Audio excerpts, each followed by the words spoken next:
again and again. Immediately.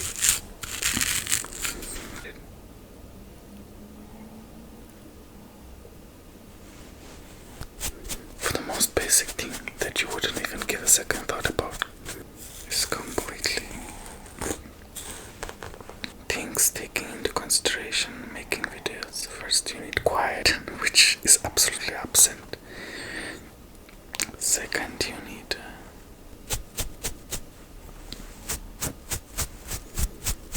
thinking not about what you're gonna do when you leave home, but to keep thinking about the keys so they can put out. They wanna stay. And let's say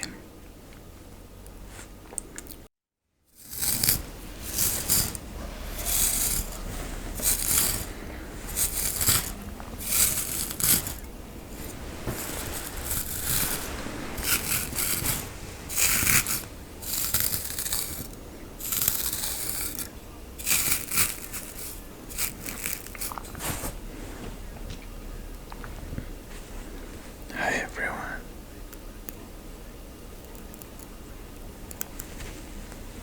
Welcome to a new video after a long break on this channel. Thank you for tuning in.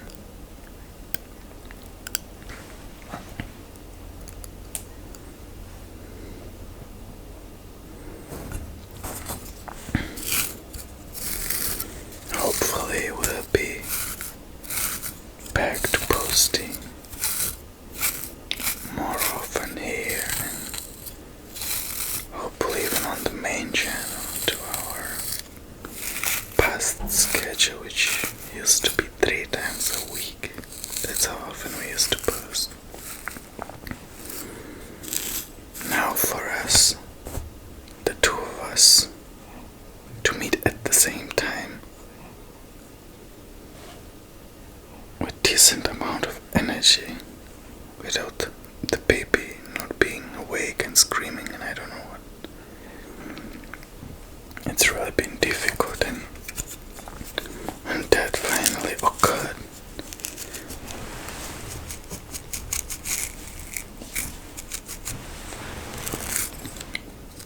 we used that opportunity to make at least some videos for the main channel.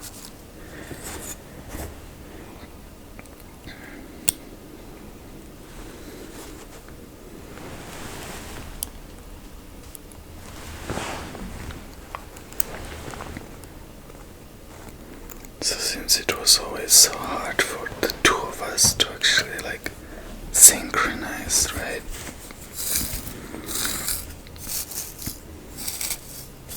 I at least tried to put effort in my own channel. It's not as much, and it's just me being me, doing mostly now my talks and airing my kind of thought provocations and interests,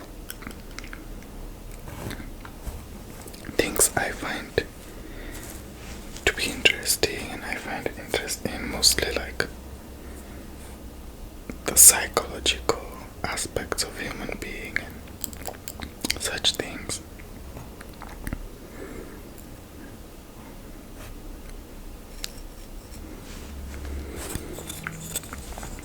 So if you're into that, you definitely can go check my channel called Brahim's World. I also do vlogs sometimes, but I'm not chasing vlog making, I don't want to, how do I put it, when there is something happening, I'll vlog it, and I feel like it, but I don't want to fall into the trap of being a vlogger, if you understand what I mean. I don't want everything to become a next task and performance and I don't know what not. And that's why actually it took me quite a long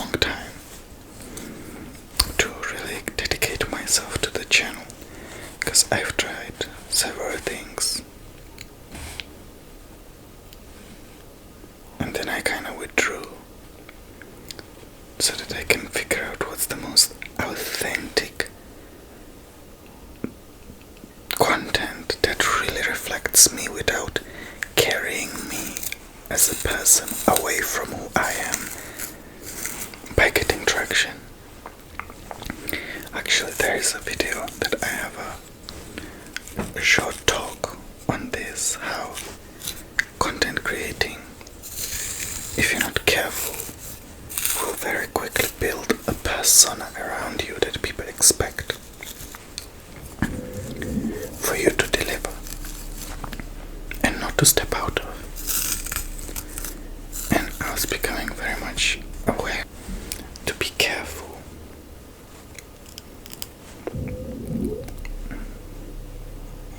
Do not fall into that trap. So I really was very, how do I say it, like hesitant and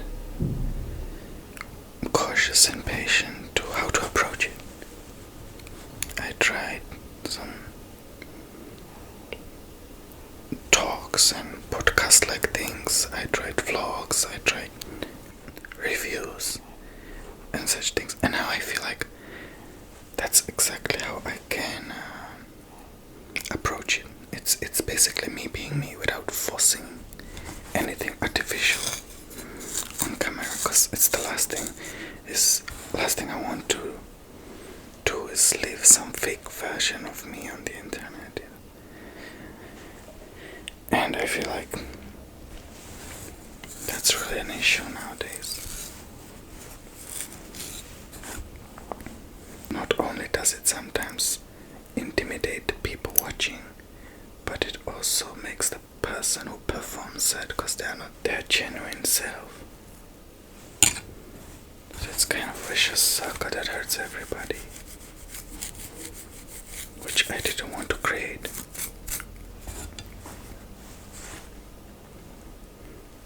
And let's say if you get success on videos where you, I don't know, do something, some niche, something specific that you didn't do in other videos, you very much likely start to reproduce that kind of content in various ways. But that's not what I want to do. I just don't care how many views or if any views are being received on the videos. I just do it as an expression of myself. That is, of course, on some certain level of quality that is acceptable to be viewed. Of course, I could just express myself in some completely unconsumable format and just say, hey, this is me. That's not the case either. So yeah, I really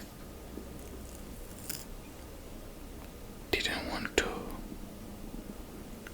jump aboard something which I didn't think about before getting into.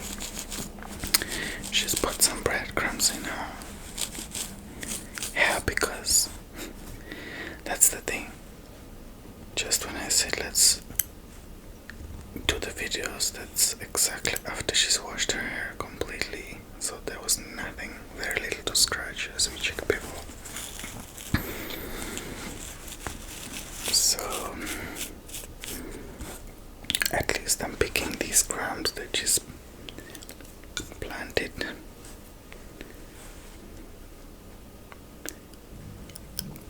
So yeah, my videos nowadays are mostly about the human psyche, you know, and the shift our psyche experiences in this world and throughout the last, let's say, 150 years. And about authenticity of people and such things, yeah. I'm constantly thinking about the consciousness, basically.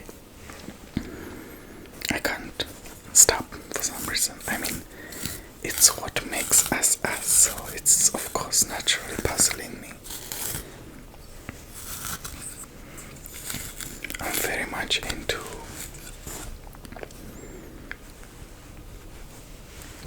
philosophy of life, if you will, and psychoanalysis and such things. I'm not saying I'm good at it or anything like that. I find it very interesting. It's kind of a hobby to be into these things for me.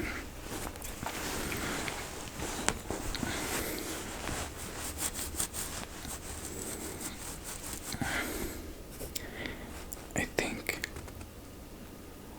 the reason why I pursue these things so much is because I expect to find some kind of knowledge that would help me if applied to become more, how do you put it, like complete human being, resilient. Because when you think about it, mostly what human activity consists of is being insecure and compensating for that insecurity in various ways. And the whole life is dedicated to compensating for that insecurity, basically.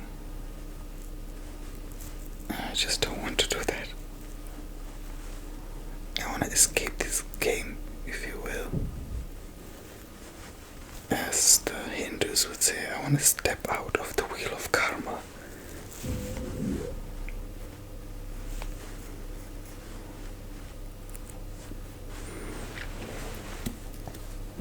Even though I don't mean it on a spiritual level like that, I mean it more like on the just psychic game of the self to itself. Because it is essentially a game you're playing on yourself. And even though, honestly, now that I've mentioned it, I can say that the whole Hindu philosophy is basically built on the life being one big game, like a theater game, like a play, one big play. Which, to a certain extent, we do play tricks on ourselves. All kind of illusions we fall into.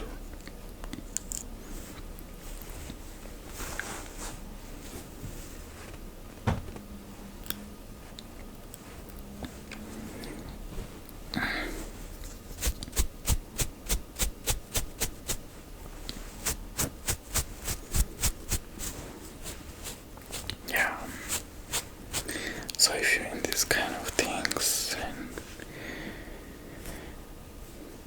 you want to give it a try, you can visit my talks. I would be happy. I mean, I'm very happy when somebody says that they appreciate what I talk about.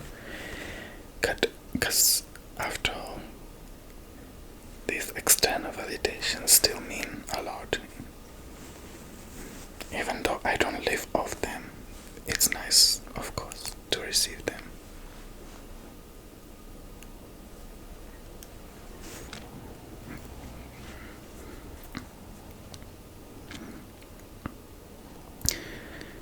I guess what I'm also seeking in these things is, as I said, kind of internal validation, because the more you dig into these things, the more you realize that there's nothing to look in the outward, and that everything truly is within yourself. All the answers or the questions or the way out is from within us.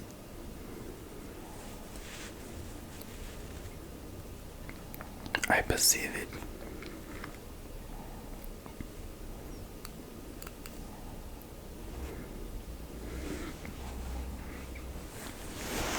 I just can't imagine going the whole life with these things not being brought to consciousness and addressed. I mean, that would just be a life of not me, basically. Just some weird autopilot of circumstances impressed on me over the time without me consciously recognizing what is a reflection of me and what is not. But it takes time and patience and a kind of, sometimes it's ugly look to admit certain things about yourself. But there's no other way. As Carl Jung calls it, the shadow of every person has a personal shadow.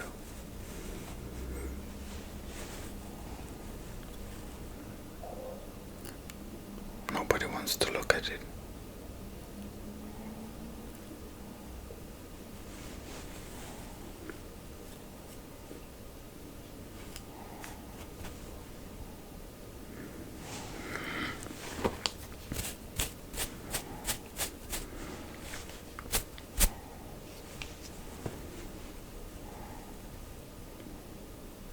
I guess it's also stemming from, is that a word? I think it also stems from trying to be, or not trying, but wishing to be his best, whatever that means. Role model or a model or a figure to my daughter, you know. There is not much healthy traits I can reproduce because they were modeled to me, so I have to invent them literally from blank. Nothing, no guidelines were given to me, if you will. I am completely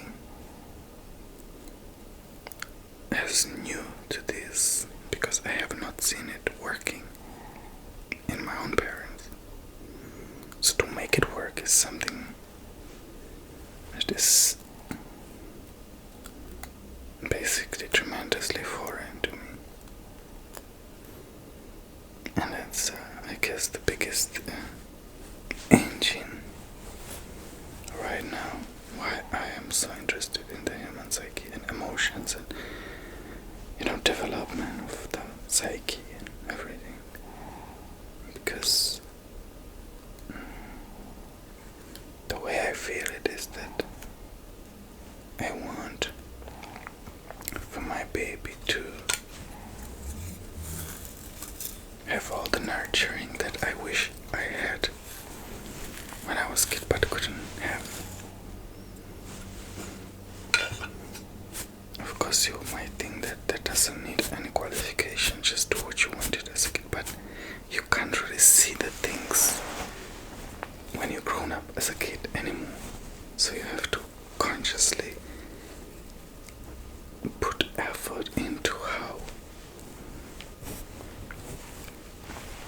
to translate that grown-up world into their world. That's really the trick.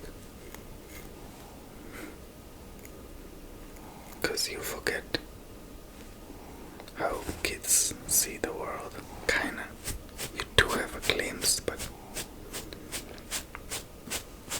to them it's every moment.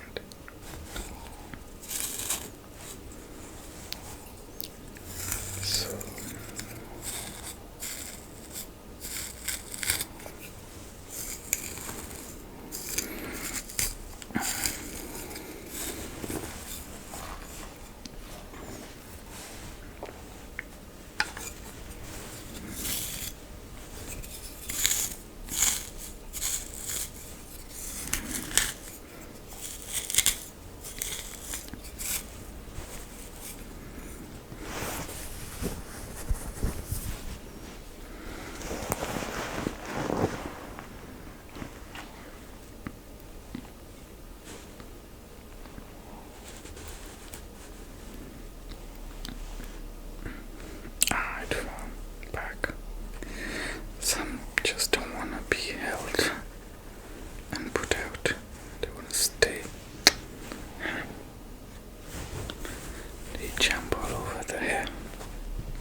things taking into consideration making videos. First, you need quiet, which is absolutely absent.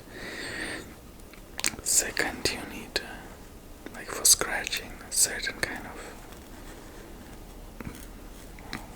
preparations, like not washing your head the day before and such.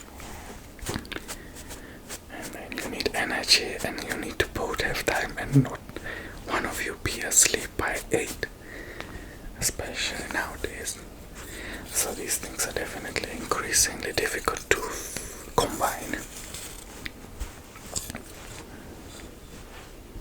because you basically, like, you are so glad that you finish the day with the basic tasks that you need to perform. And even though sometimes you forget or just you have too much at your head, it's just crazy. We want to post more, I mean.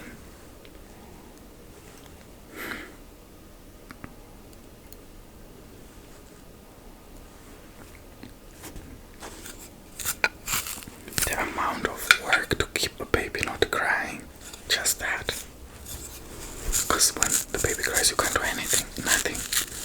You have headache immediately. Like you can't think when the baby is on top of its lungs, screaming for something. You can't put two thoughts together.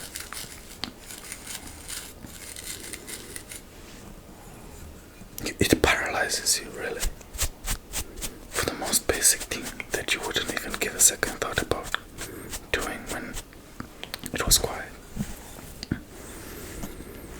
I guess that's the way nature wanted it.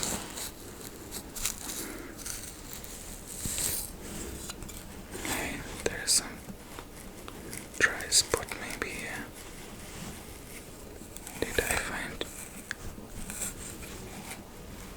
a little bit?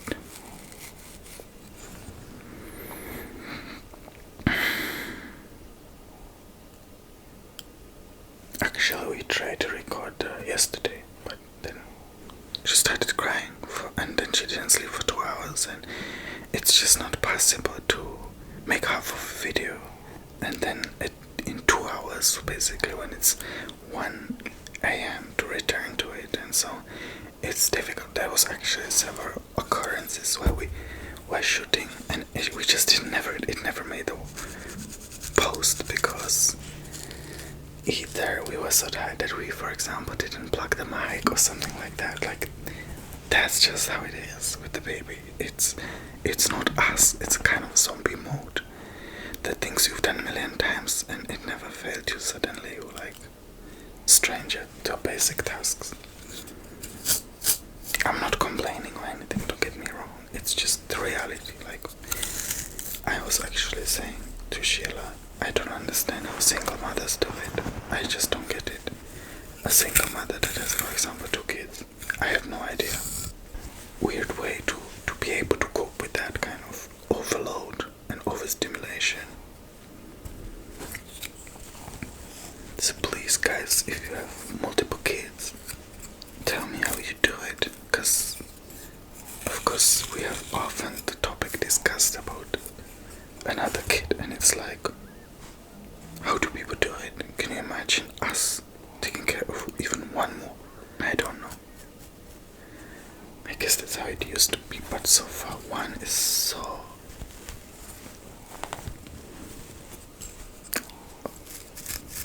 Like some people say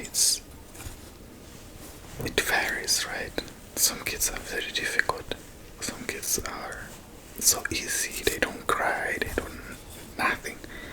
I can't compare because this is the only child I've come across, basically. Nobody in my family, close circle of friends or anything like that, has been present with a toddler to me. So I'm really unexposed. This is my only toddler experience. And I'm tired. I'm really like just waiting for the next phase where we will talk together, we will, do things, but now it's just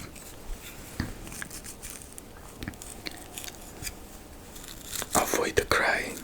That's basically the goal of the day.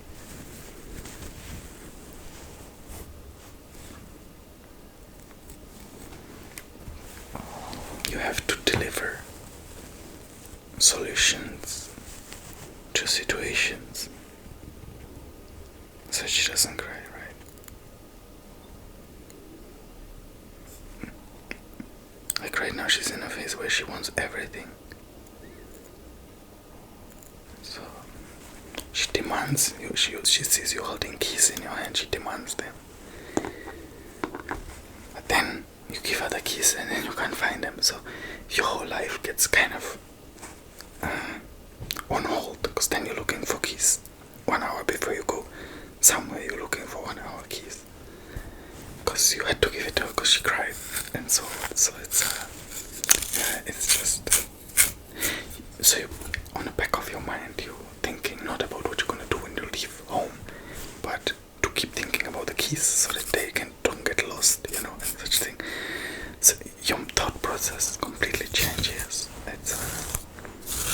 You basically think about basic things as if you were a baby because you have a baby. It's like all your life experience that you put on autopilot is gone.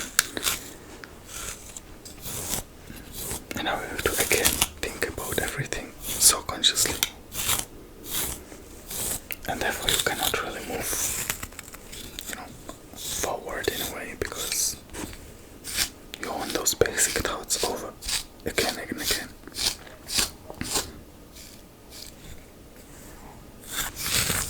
The things just happen on an impulse that's within me that doesn't carry any words. Nothing needs to be written down or anything like that. It's just happening. It's so relieving. I do miss that.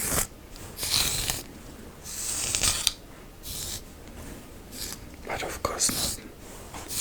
Again, that I'm complaining. Overall, having my baby is really the best thing. I know it's a cliche, but it is the best thing. It's most difficult, I guess, most challenging, but also the most rewarding.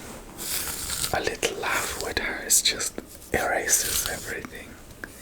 When she comes and tries to bring me, I don't know, a piece of cookie, that's just, you forget everything and you just smile and laugh.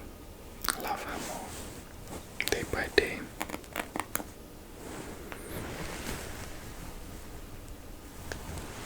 Okay guys, thank you so much for watching. Bye.